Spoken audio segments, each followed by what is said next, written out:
पूज्याय राघवेन्द्राय सत्यधर्मरथाय च भजतां कल्पवृक्षाय नमतां कामधेनवे कृष्णाय वासुदेवाय देवकी नंदनाय च நந்தகோபகுமாராய கோவிந்தாய நமோ நமः.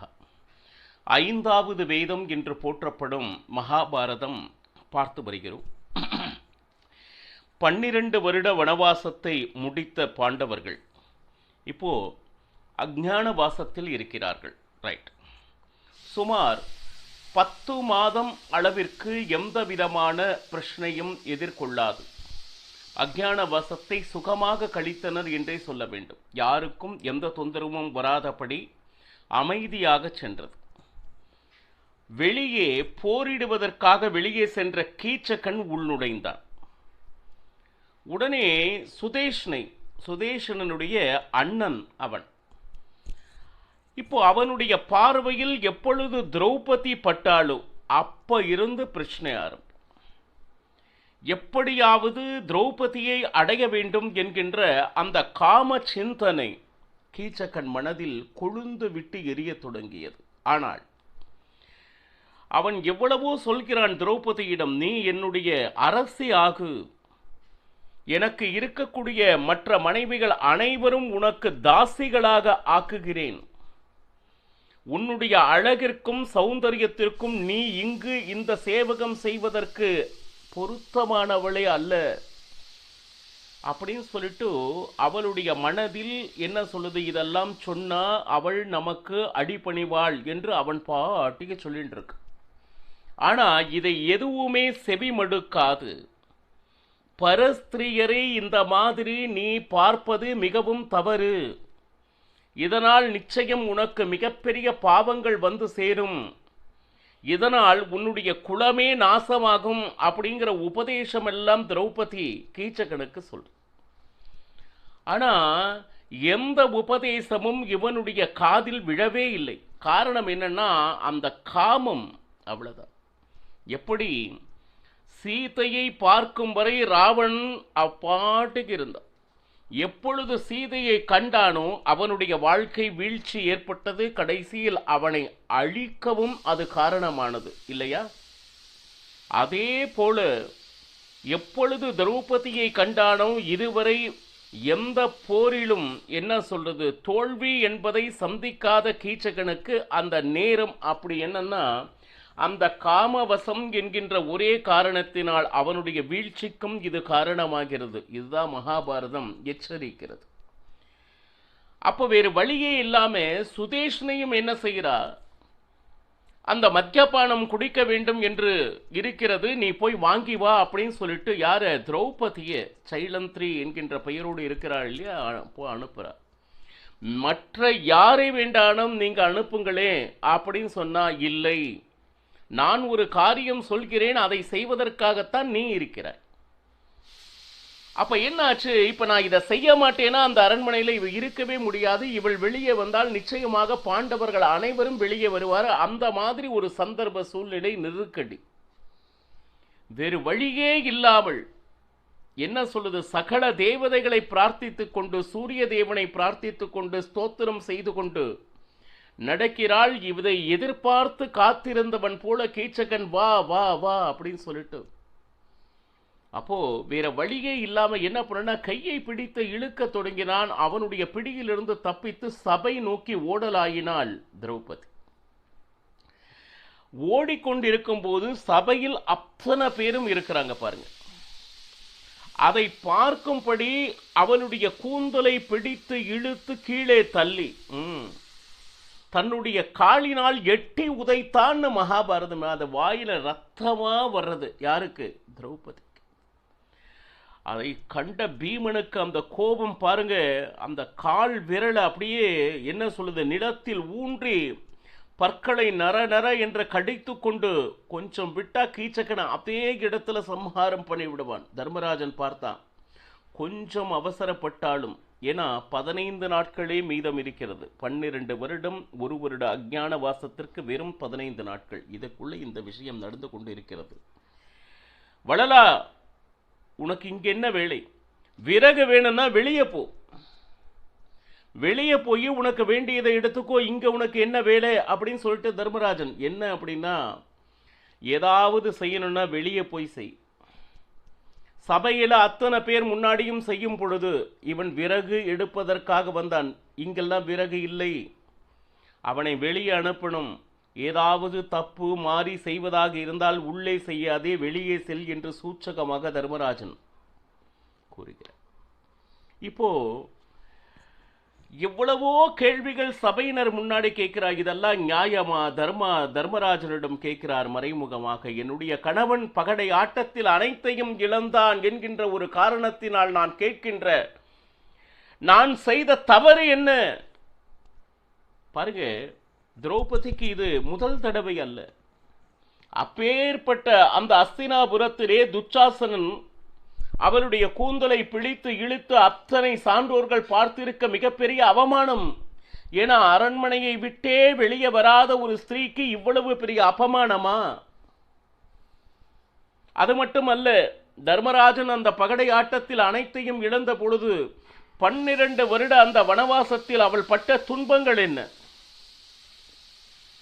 துன்பம் ஒரு பக்கம் இருக்கட்டும், ஜெயத்ரதன் பார்வையிலே விழுந்து அந்த ரதத்திலே இவளை இழுத்து சென்றான். பாருங்க, இரண்டாவது அவமானமாச்சு.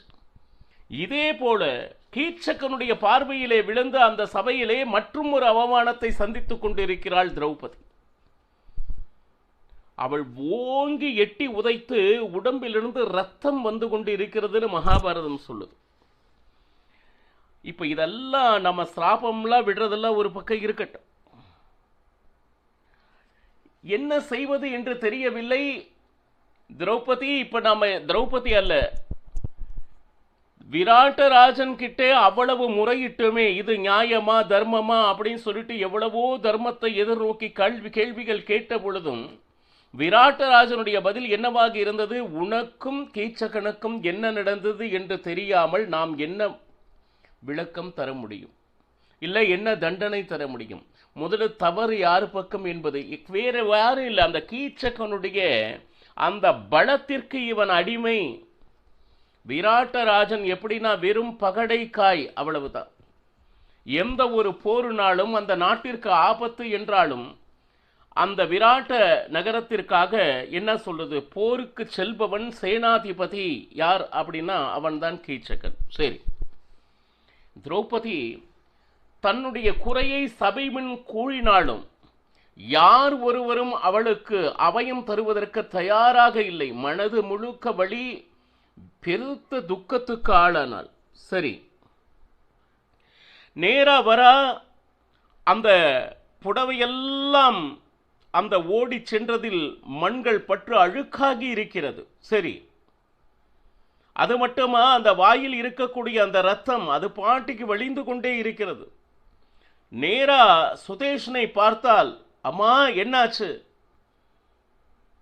கவலைப்படாதே, நான் இருக்கிறேன், நீ ஒன்றும் கவலைப்படாதே. இப்ப சொல்ற அவ என்ன இந்த சபையில் நடந்த விஷயமெல்லாம் அவளுக்கு தெரியல. ஆனால் அந்த இரத்தத்தையும் துடைக்கவில்லை. அந்த சேலையில் மண்ணெல்லாம் ஆகிருந்துச்சு, அதை கூட துடைப்பதற்கு மனசில்லை. சரி, என்ன செஞ்சா? நேர வந்து விரத தீட்சையில் அமர்ந்தாள். குளித்தாளா? இல்லை. அந்த ரத்தம் வரும் இடத்தை சுத்தம் செய்தாளா? இல்லை. சுதேஷனை சொல்றா, கவலைப்படாதே, கீச்சகனுடைய அந்த கெட்ட காலம் ஆரம்பித்து விட்டது. இன்னும் 1 நாளோ 2 நாளோ தான் உயிரோடு இருப்பான். அவனுக்கு வேண்டிய அந்த ஈமக்கிரியைக்கு எல்லாம் தயார் செய் அப்படின்னு சுதேஷனிடம் சொல்கிறார் திரௌபதி. எவ்வளவோ தூரம் சொல்கிறாள்.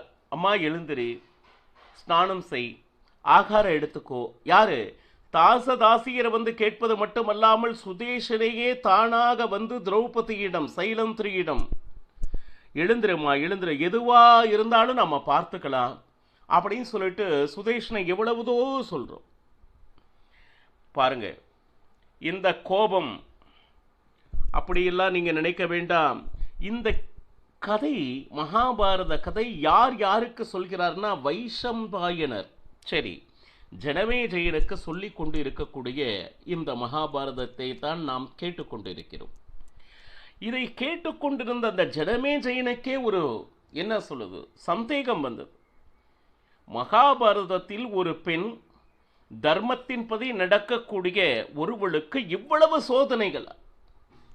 அப்போ இதுல என்னன்னா, சதாசர்வகாலமும் சத்தியத்தை தவிர வேறு எதுவும் பேசாதவள் திரௌபதி. சரி, அந்த பதிவிரதா தர்மம் என்று சொல்வார்களே, அந்த தர்மப்படி சிறிதும் பிறழாமல் தன்னுடைய வாழ்க்கையை நடத்துவள் திரௌபதி. சரி, அவள் நினைத்திருந்தால் சரி, எவ்வளவு பெரிய சாபம் வேண்டுமானாலும் கொடுத்தால் க்ஷண நேரத்தில் அவன் பஸ்மமாகி விடுவான். அவ்வளவு சக்தி திரௌபதிக்கு இருந்தது.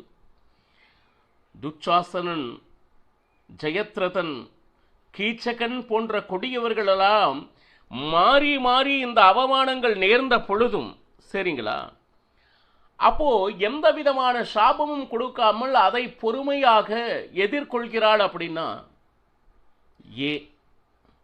ஏன் இவ சாபம் விடலை? அது மட்டுமல்லாமல் இப்பேற்பட்ட அந்த திரௌபதியை இந்த கீச்சகன் இவ்வளவு துன்பத்தில் ஆளாக்குகிறானே, இவன் யார் அப்படின்னு சொல்லிட்டு தெரிஞ்சுக்கணுங்கிற ஆசை யாருக்கு? ஜனமே ஜெயனுக்கு. வைஷம்பாயினர்கிட்ட கேட்கிறார். இப்போ இதுல என்ன அப்படின்னா, கீச்சகன் ஒரு சத்திரியனா அப்படின்னா சத்திரியன் இல்லை அப்படின்னு சொல்ற. சூத ஜாதியை சேர்ந்தவன், அதாவது குதிரை ஓட்டுபவர்கள் அப்படின்னு சொல்றாங்கல்ல, அந்த மாதிரி.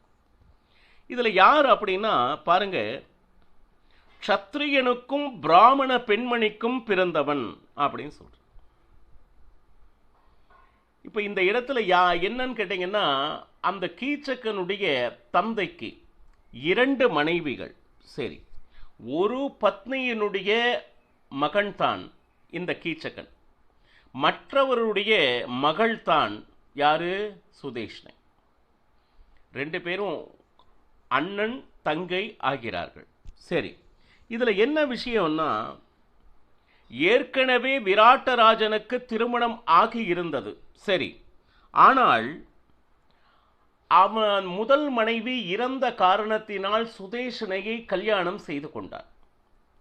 சுதேஷனை திருமணம் ஆன உடனே இந்த கீச்சகனோடு மொத்தம் எத்தனை பேர் அப்படின்னா 105 தம்பிகளை கொண்டவன். மொத்தம் 106 பேர். சுதேஷ்ணி என்னோடவே வந்துட்டாங்க. விராட்டராஜனும் ஒன்றும் சொல்லலை, சுதேஷ்ணியை திருமணம் செய்து கொண்டதால். பாருங்க, அப்ப இவர்கள் வந்த உடனே இதுல மிகப்பெரிய மகாபலிஷ்டனாக இருந்தான் கீச்சகன். அதனால அவனுடைய திறமையை பார்த்து வியந்து அந்த நாட்டுடைய சேனாதிபதி ஆக்கினான் விராட்டராஜ். இதுதான். ஆனா இவங்க அத்தனை பேரும் சரி, சிவனின் பரிபூர்ண வரத்தை பெற்றவர்கள். அதனால சாவு இல்லை அப்படிங்கிற ஒரு தைரியத்தில் என்ன வேண்டுமானாலும் செய்யலாம் என்று அந்த தர்மத்தை மீறிய அத்தனை என்ன சொல்லுது அதார்மீக காரியங்கள் அனைத்தையும் செய்தவன் ஆனான். இப்போ தனக்கு அப்புறம் என்னை யாருமே தட்டி கேட்க முடியாது அப்படிங்கிற ஒரு என்ன சொல்லுது வைராக்கியம் அப்படின்னு எவ்வளவுக்கு எவ்வளவு கீழ்த்தரமாக நடந்து கொள்ள முடியுமோ அப்படி வாழ்ந்தான் கீச்சகன் அப்படின்னு சொல்ற. இதெல்லாம் ரைட்டு. இப்போ நொடி நேரத்தில் நீ திரௌபதி நினைத்திருந்தால் கீச்சகனை சரி, துச்சாசனை சரி, ஜெயத்ரதனை நொடியில் சாம்பலாக்கி முடியும். ஏன் அவள் செய்யவில்லை அப்படின்னா, இங்க பாருங்க, எவ்வளவோ நாட்கள் கஷ்டப்பட்டு சரி அந்த தபஸனுடைய சக்தி நம்மிடம் வருகிறது. சரி, ஆனால் ஒருவேளை ஒரு கோபப்பட்டாலோ அல்லது ஸ்ராபமிட்டாலோ அத்தனை நாள் நீங்கள் சேர்த்து வைத்த அத்தனை தபோ சக்தியும் குறைந்துவிடும். இவள் சாதாரணமானவள் அல்ல, சாக்ஷாத் பாரதி தேவியே இங்கு திரௌபதியாக இருக்கிறாள். பாருங்க, இது எப்போ சீதையை பார்த்த உடனே ராவனுடைய வீழ்ச்சி ஆரம்பமானதோ அதே போல திரௌபதியை யாரெல்லாம் பார்த்து தேவையில்லாத அந்த இச்சையை மனதில் கொண்டார்களோ அவர்கள் அழிவு ஆரம்பித்து விட்டது என்றுதான் அர்த்தம். இப்ப இதுல என்ன செய்யணும்னு தெரியல. பல தடவை கூப்பிட்டும் ஒரு குளிப்பதற்கோ சாப்பிடுவதற்கோ தயாராக இல்லை. சரி இருக்கட்டும் அப்படின்னு சொல்லிட்டு சுதேஷனையும் சென்று விட்டால் ராத்திரி நேரமானது. எழுந்திருந்தாள். சைலந்திரி ஸ்நானம் செய்தால் அந்த இரத்தத்தை எல்லாம் துடைத்து கொண்டாள். தலைவிரி கோலமாக இருக்கிறாள். பாருங்க, அந்த நேரத்திலே அவள் எழுந்து நடக்க ஆரம்பித்தாள். எங்கு அப்படின்னா, விராட்டராஜனுடைய சமையல் கட்டில் பாவம் பீமசேனன் தூங்கிக் கொண்டிருந்தான். அங்கிருந்து நேர அந்த சைலந்திரி நடந்து வந்து, உனக்கு எப்படி தூக்கம் வருகிறது? இன்னும் கீச்சகன் உயிரோடு தான் இருக்கிறான் தெரியுமா பீமா அப்படின்னா, உடனே ஏதோ சப்தம் கேட்கிறதே டபால்னு எந்திரிச்சிட்டார் பீமன். அம்மா என்னாச்சு, வா வா, ஏன் இந்த நேரத்தில் அப்படின்னு சொல்லிட்டு. ஏன்னா பாருங்க, இவங்க பேசுறத யாரும் பார்க்க கூட கூடாது.